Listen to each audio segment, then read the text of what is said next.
In the marriage, there is multiplication. That the Lord God said, go and multiply yourself. Amen. So marriage is the business of God. Amen. God found interest in the business, in the marriage. So God found his profit in the marriage. So the devil is jealous of God, seeing that marriage prospering. That's why the devil is rising to fight the marriage. Amen. Amen. Yesterday they called me, Papa, come here. If you don't come, this woman, I will kill her.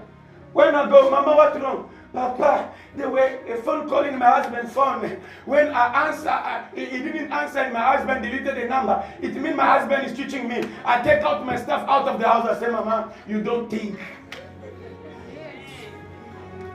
If you love your husband, you are ready to fight for him. Amen. I'm a Satan. You like this?